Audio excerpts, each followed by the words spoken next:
Hey guys, what is up? It is me, Pagey here, and Happy New Year to all and what should hopefully be a good and big year for DC and its new rebooted universe coming our way. Fingers crossed, but also not trying to jinx it. So trying to stay nice and relaxed and humble. Nothing to stress about, but let's just chill down. But anyway, hopefully it's a good year. But of course, we have Creature Commandos airing right now. It's about to have its, I was going to say series, but season finale. But the action officially kicks off in July with Superman, shortly followed by Peacemaker Season 2 later in the year. And maybe Season 2 of Creature Commandos, as that was renewed last week, I think roughly. So that could maybe release before the end of 2025. Depends, I guess, if they've started doing anything with it, but that's a wait and see. But speaking of Creature Commandos, as I said, we have the Season 1 finale airing just under a week from now. Of course, the show has felt a bit underdone because it is only 7 episodes and the episodes are short. They're only like 22 minutes on average or something. But I feel like that might be addressed in Season 2, maybe not with longer episodes, maybe like a tiny bit longer by a few minutes, but hopefully with more episodes. But as I've said, I feel Gunn wrote this to be a film and it was transformed into a series due to the reboot. And just how the story's played out so far, I feel I'm on the money there. But in the season finale of Creature Commandos, like all the other episodes in the season so far, outside of episode 1, we will be focusing on a character of the Creature Commandos or Task Force M, this time being Nina Mazursky. And a couple of weeks ago, we had something uploaded to Instagram. I think it might have just been Instagram specifically, which put a spotlight on all the members of Task Force M, also including Nina Mazursky, and it revealed not just some footage that will be in the upcoming finale episode, most likely at the very least, but a location in the DC universe that I hope we get to explore. That being Star City. So on the stuff that was uploaded to Instagram, all the other members of Task Force M got just a photo of their like file, if you want to put it. But Nina Mazursky had like what looked like a photo of her file, but there was a video on it as well, and the whole thing was just a video on Instagram. And this is just a screenshot of it here, but you can see that we have an alias for Nina Mazursky, that being the Star City sea creature. But here is the video itself, which I will just put on repeat for the sake of it. And you can see that it is like recorded footage of Nina eating a fish that is being broadcast onto the news on TV. That newscast having the question, Star City sea creature, real or fake? With it saying that a local photographer may have the answer. In the video, it looks like a flash from the camera makes her retreat into the ocean. Or it knocks her out. Is her weakness a flash? I'm not too sure. Not the flash, but a flash from a camera. And while I'm sure we'll get all the answers we need regarding Nina Mazursky in this upcoming season finale episode, the location being in Star City makes you question, hey, what about Green Arrow? And there could be a way to plant an Oliver Queen reference in the season finale of Creature Commandos, as the teaser/promo for the episode does show a younger Nina Mazursky going to school, it looking to be a private school based off the uniform. And if she is from Star City, or at least at this point in her life is in Star City and goes to school in Star City, they could have Oliver Queen maybe as a student here as well. There is actually a shot of 2 kids bullying Nina, and they could make one of these kids Oliver Queen if they really wanted to. And, to be honest, like one of them looks like they could easily be a younger Oliver Queen if they really wanted him to be. Obviously, this wouldn't be a reflection on who he is when he is older and have, taken on the mantle of Green Arrow, and been on the island and stuff like that. And of course, this would be before he is stranded on the island for a period of time that does change him into who he becomes later in life. But also the other possibility is that, if they mention Green Arrow at all, just in the present day, or maybe say that there were run-ins with Nina Mazursky with Green Arrow. But unlike Dr. Phosphorus, for example, in the previous episode, and them literally showing Batman and showing a run-in between the two, I don't think they're going to play Nina Mazursky into being a villain that is causing havoc, that would cause Green Arrow to intervene, if he is around at the very least to, do all that stuff. I think they are just going to make her into like a local myth, almost, that citizens are scared of, and people say, oh, we see her, there's been like these weird things, but no one's ever like got recorded footage, and then that stuff that's on the news is like the big thing that sort of exposes it, which then of course leads her to being put away with the other monsters at Belle Reve, though they could have something where her father is killed and she is blamed. We do see him briefly in the trailer for the finale as well, and he is older, so maybe something happens with him, and maybe it's suspicious that she did something. It wouldn't surprise me if something like that were to happen either. But back to specifically Green Arrow and just his possible presence in this world. Of course, if we're basing it off Peacemaker Season 1, there was a reference to Green Arrow in Peacemaker Season 1. And, you know, we're still questioning, like, what is and is not canon from Season 1, when it seems like everything that was in Season 1 is canon going into this new DCU, outside of, like, literally the Justice League showing up, and maybe some minor references to, like, do they mention Superman? But of course they mention, like, Flash and stuff like that. Like, those little references here and there. But does Green Arrow fold into that as well? Will they want to have, like, a young Green Arrow and do, like, almost like an origin with him in this DCU?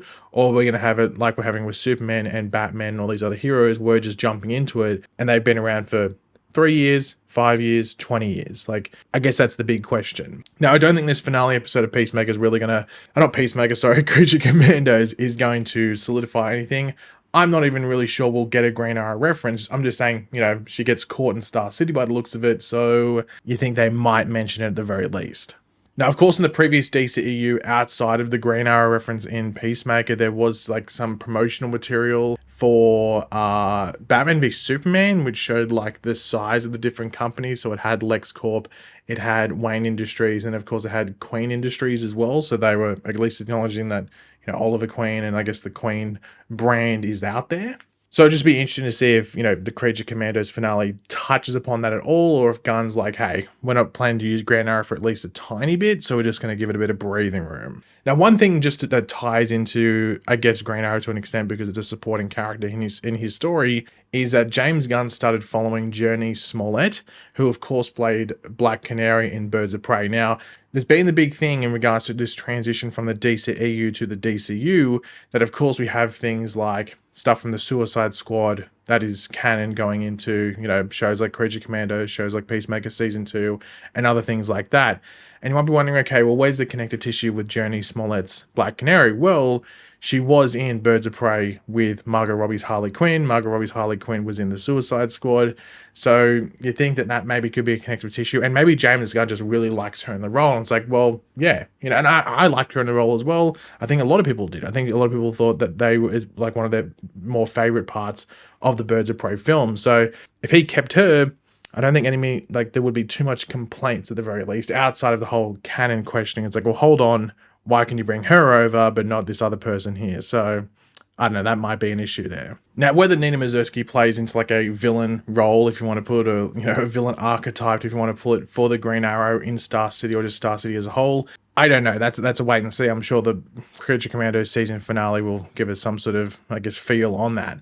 But what about villain possibilities when Green Arrow does show up? Because he's going to show up. He's going to show up in this DCU. I'd be very surprised if he doesn't. So what villains could they use, whether it's in specifically a Green Arrow project or just something involving Green Arrow but using Green Arrow villains? I have a clear number one that I think would be really cool to see in film, or like in a movie and stuff. I don't see them doing a series for Green Arrow. I think they'll do a film just because Arrows existed and it just people tired of that as a show. So I think they'll do a movie. And the clear number one possibility, I think, for a Green Arrow villain to use in a film is Count Vertigo. I think you can do some really cool stuff there with him, whether you go like full on with him or you keep him a bit more grounded. I'm not too sure which way they want to go. But even if you go into like the middle ground, I think Count Vertigo is probably the one that sounds the coolest, you know? And that's just if you do want to push it a bit as well, like because he has powers and stuff. So I think Count Vertigo is the one I would want to see and the one I would go if I was given, hey, make a Green Arrow movie, but like, okay, we're using Count Vertigo. If they want to go a bit more street level, because it also, as I said before, we don't know if Green Arrow exists, if they're going to continue that canon from Peacemaker, or we're going to get a younger one, almost origin story style. We don't know. So I think if he's more developed and he's been around for a few years, you'd probably go Count Vertigo easy. If you're doing like an origin story one, I think like a grounded street level China White Brick combo, like as in Brick the character, I think would be pretty cool, like a mobster sort of gang thing. I think that could be very interesting as well. So I wouldn't just use China White or just Brick. I think a combo of them would be pretty interesting. So I think that would be a decent one if you're going for like an origin story, like year 1, year 2 Green Arrow. The third option, it's sort of split into two because I have it or like this one or that one. And I have Dark Archer or Komodo. And I think if I had to choose one, I know a lot of people would just go use Merlin. But Arrow used Merlin so much, and I feel like Gunn's going out of his way to do things as differently as possible to previous iterations. Like, even with how things look, like if you look at the Superman suit, for example, he's just trying to make it like the opposite of like in every aspect, like different emblem, different style of cape, different color scheme, using the trunks, like going for a lot of opposites. Not like opposite day, but like just trying to like be as different as possible across the board. And I could see if they did something here, they wouldn't use Dark Archer because of Arrow, but they use Komodo. Yeah, now, yeah, Simon LaCroix, aka Komodo, was in Arrow. I think for one episode or two episodes. I think only one episode, actually, from memory. And his story, I think, could tie it very much into a Green Arrow that's been around for a few years, but isn't overly experienced either. But then again, you could easily do it for a Green Arrow that's been around for 10 years as well, especially if you use like the New 52 stuff where he originated from. So I think Komodo is one that's got, you could do an interesting story, and you could add some like sympathy and backstory to the villain that also ties into the hero, and there's a bit of like parallel there. While I think with Merlin, he's almost just like, hey, he's just a naval archer. You know, I think if they just did him in a movie, I don't know if they'd have that backstory, but I think the Komodo stuff would tie into that fairly well. I'd actually probably prefer Komodo as a villain over China White or or Brick as a combo package. But I think as I said before, if I had to pick number one, clearly it'd be Count Vertigo, but I wouldn't mind like a Komodo story they could do there as well. I think that'd be pretty cool. But yeah, as I said, we've got Creature Commandos season finale coming up later this week, or like within the week, so maybe there might be some Green Arrow references there. Of course, when you see it like the city there, you always go, hold on, they're going to reference it. It's like if they had a villain from Central City, you go, hold on, they bring in the Flash. You just got to question it. Or if they had Coast City, hold on, they're going to mention Hal Jordan. You just got to think about it. So yeah, it'd be interesting to see what they do. But yeah, guys, thanks for watching. Hopefully you enjoyed the video. If you did, be awesome. If you could drop a like on it to show support. Let me know in the comment section down below your various opinions on this stuff. What villains would you like to see from the Green Arrow Rogues Gallery that could appear in a movie? And do you think we'll get a Green Arrow reference in this upcoming season finale episode of Creature Commandos later this week? Let me know in the comments. And of course, if you are new to the channel, make sure to subscribe, and I will catch you guys later. Goodbye.